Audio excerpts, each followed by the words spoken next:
Hola, ¿cómo están?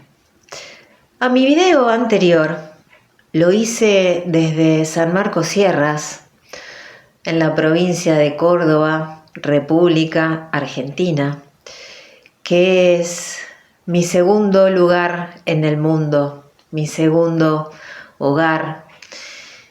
Y lo hice instalada en medio de la naturaleza, haciendo alusión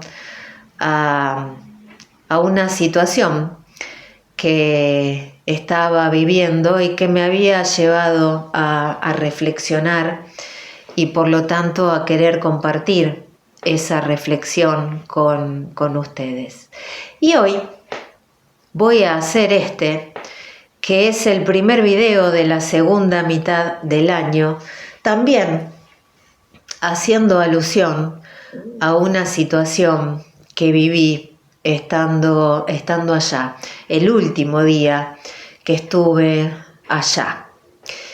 Es costumbre para mí desde siempre, en algún momento de mis estadías en San Marcos, visitar la gruta de la Virgen de Lourdes.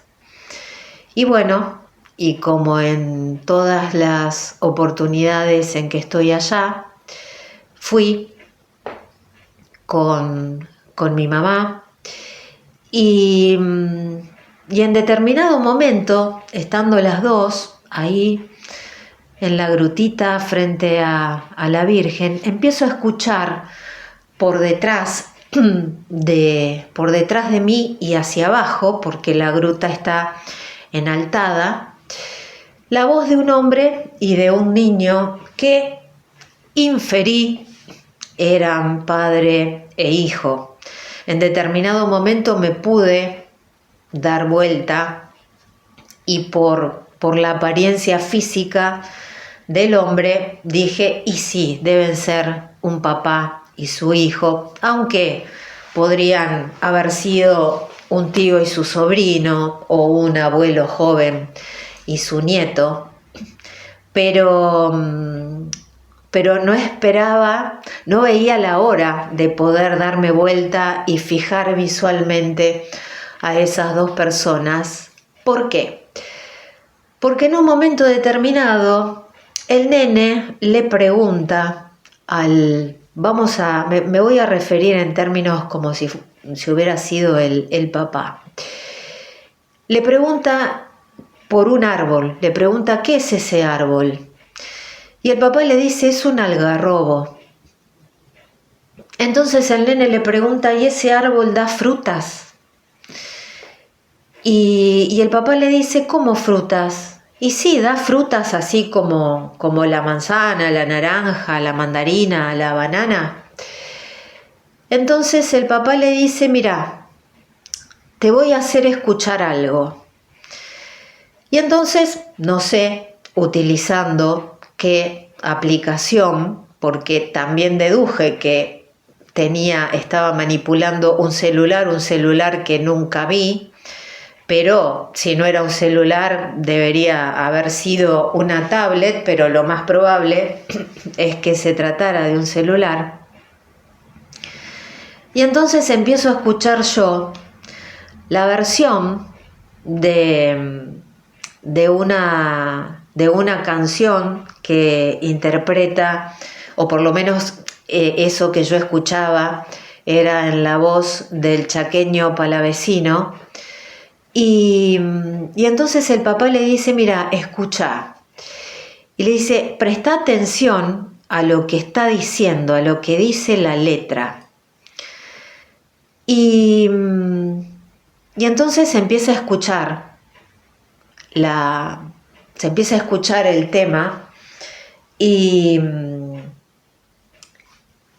dice en determinado momento, sureño en el norte, norteño en el sur, pa' mí el algarrobo es igual que el ombú. Y entonces se detiene, esta persona indiscutiblemente le pone pausa y le pregunta al nene, ¿escuchaste lo que dijo? Y entonces el nene le dice, me parece raro ¿lo podés poner de nuevo? Y segundos más tarde vuelvo a escuchar lo mismo. Y entonces, todo inferencia mía, porque estas personas estaban a mi espalda y hacia abajo y a la distancia, y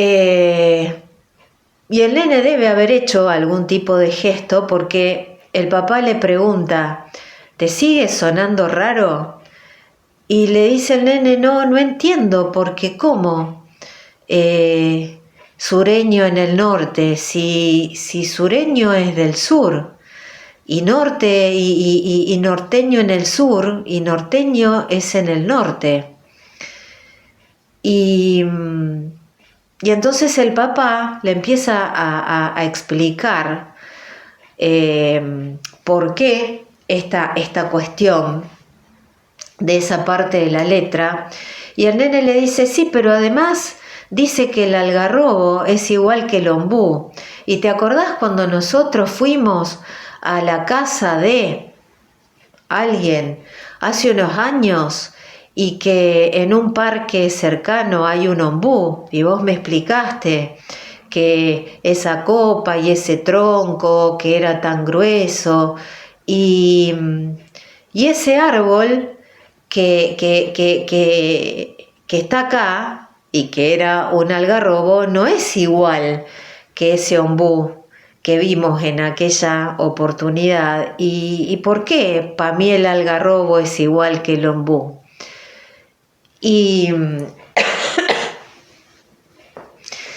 entonces este papá le sigue explicando y le da una explicación, y así va como deteniendo la canción después de ciertos versos, o a lo mejor al terminar una estrofa, y va haciendo todo este juego de análisis con ese niño, empezando por hacer, digamos, hincapié en esa primera parte del principio. Apenas el nene le dice, no entiendo, ¿cómo? Y entonces deduzco yo que porque el nene en un primer momento debe haber dicho, no, entendí mal, lo escuché mal, y cuando lo escucha por segunda vez, la duda se le genera con mayor razón, como sureño en el norte, norteño en el sur, y que el algarrobo sea igual que el ombú. Y me pareció tan maravilloso porque este ejercicio, este papá, este adulto, lo hace durante toda la canción y va haciendo alusión a cada parte de la letra.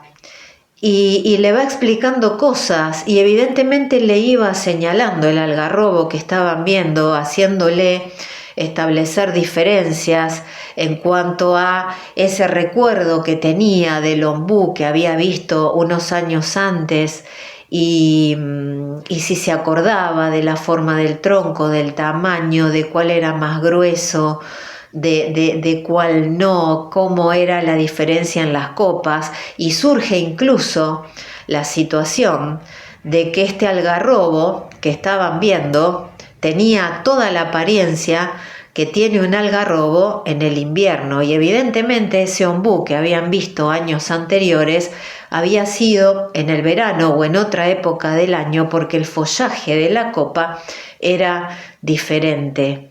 Y entonces empiezan incluso a hablar respecto a cómo incide cada estación del año en los árboles, y que incluso el nene preguntaba, bueno, pero por ejemplo, aquel otro árbol, ¿por qué tiene hojas y este otro no? Y insisto, todo surgió a partir de que ese niño le preguntara cómo se llama ese árbol que estaban mirando, y el papá le contesta, es un algarrobo.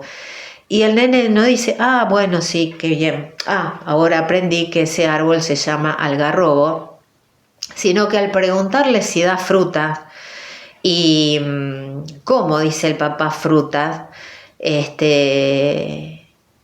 Y el nene dice, claro, como una manzana, como una naranja, como una mandarina, y esto desencadena todo lo demás. Y me pareció, a mí, no se me caían las lágrimas, pero estaba muy cerca, porque dije, qué maravilla, y cuán importante es esto de la enseñanza y el aprendizaje a cielo abierto, en la naturaleza, en vivo y en directo, y no a través de fotocopias, de libros, de imágenes, de dibujos, que está perfecto, siempre y cuando se complementaran con esto del aprendizaje, insisto, al aire libre, a cielo abierto, porque ese niño se fue de ese momento habiendo aprendido un montón de cosas, a partir de su interés, a partir de una pregunta y a partir de la respuesta adecuadísima de ese papá, que se valió de un celular como herramienta para hacerle escuchar una canción que dio pie a un montón de otros aprendizajes. Y dije, wow, qué distinto funcionarían nuestros niños, qué distinto funcionarían nuestros adolescentes si tuvieran papás despiertos, papás atentos a manejarse como lo hizo ese. Y cuán diferente puede resultar el aprendizaje cuando se complementa con la realidad que va mucho más allá de un dibujo, mucho más allá de pintar una fotocopia, mucho más allá de buscar información en internet, sino en el contacto directo, en la exploración, en la experimentación, así. Y esa situación me hizo recordar a una nena que hace muy poco tiempo, una nena que tiene una vida prácticamente de encierro, porque alterna su casa muy pequeñita, e incluso su casa con la escuela y con este espacio en el que trabaja conmigo, y salvo lo que pueda llegar a ver en los trayectos que hace en colectivo entre la casa y la escuela, y la casa y mi consultorio, es una nena que tiene 8 años y no ha vivido experiencias que la conecten con la realidad. Y resulta que hizo un viaje con la escuela, fue a una granja que hay acá bastante cerca, y es un lugar de atractivo para turismo escolar, porque hay determinados momentos en la escolaridad primaria en donde el común de las escuelas acostumbra llevar distintos contingentes a este lugar. Y esta nena llegó fascinada porque había visto una vaca, había visto un conejo y había visto un pato. Esos son los 3 animales que de alguna manera a ella más le impactaron. Y conociéndola, yo cuando la vi así tan excitada y que no le salían las palabras porque quería contarme 200 cosas en 2 segundos, y entonces me di cuenta por dónde podía llegar a venir la cuestión. Y y vos sabés que una vaca, y la vaca tiene este tamaño, y la toqué y es suavecita, y la cabeza es más grande que la mía, y bueno, y así estableciendo este tipo digamos, producto de su observación, este tipo de comentario.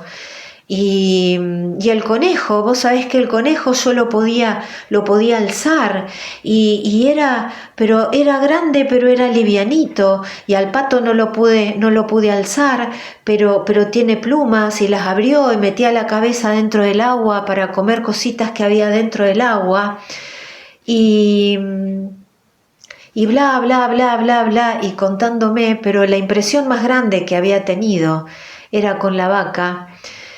Y entonces le pregunto yo, bueno, pero ¿por qué te impresionó tanto? Y me contesta, y porque yo creí que las vacas eran como la vaca Lola del videíto de YouTube. Y le digo, ¿cómo? Claro. Entonces, ¿qué es lo que pasa? Esta niña que tiene la vida que tiene y con suerte, entre comillas, consume algunas cosas a través de esta pantallita, se había imaginado que una vaca es como la vaca Lola del video de YouTube, es decir, una vaca tiene el tamaño que hace que entre en la pantallita del celular que ella manipula. O sea que cuando ella se encuentra con una vaca de tamaño real en una granja, queda absolutamente impresionada porque esa vaca tenía 100.000 veces más el tamaño de lo que ella creía que era una vaca. Y el conejo y el pato eran del tamaño de los dibujitos de la fotocopia o de los dibujitos del cuento cuando leímos el cuento de los animales de la granja. ¿Se dan cuenta? O sea, ¿se dan cuenta de lo que estoy planteando? Entonces este niño, que a partir de preguntarle al papá cómo se llama ese árbol que estaba viendo y que dimensionaba perfectamente su tamaño real y cómo era, en contraposición a esta nena que se alucina al ver por primera vez a sus 8 años una vaca real, cuando ella creía que las vacas eran como la vaca Lola del videíto de YouTube. Y esto me disparó la cabeza para un montón de lados, porque digo, ¿cuántas niñas como esta hay que creen que la vida real es lo que les muestra la pantalla, lo que ven en una fotocopia, sin dimensionar en lo más mínimo la realidad, porque no tienen contacto con esa realidad? Y en contraposición a esto, ¿cómo puede usarse un celular como herramienta absolutamente nutricia para enseñar a un niño todo lo que ese papá le enseñó a su hijo al haberle preguntado cómo se llamaba ese árbol? Estamos perdiendo cada vez más la posibilidad de que nuestros hijos aprendan en la vida real, en la vida cotidiana. Porque independientemente de toda la basura que consumen pantallas mediante, fíjense la distorsión que pueden llegar a ser cuando no tienen la posibilidad de haber comparado o de comparar lo que la pantalla les muestra con la realidad palpable, con la realidad tangible. Entonces, una vez más, yo los invito a salir al mundo exterior con sus hijos y que puedan valerse de la tecnología haciendo un aprovechamiento positivo, un aprovechamiento beneficioso. Y en esto que yo les traigo hoy, en este video, creo que queda muy claro cuán posible es hacer un uso positivo de la tecnología, usar un celular como herramienta de enseñanza y cuán necesaria es la experiencia real para que nuestros hijos realmente aprendan.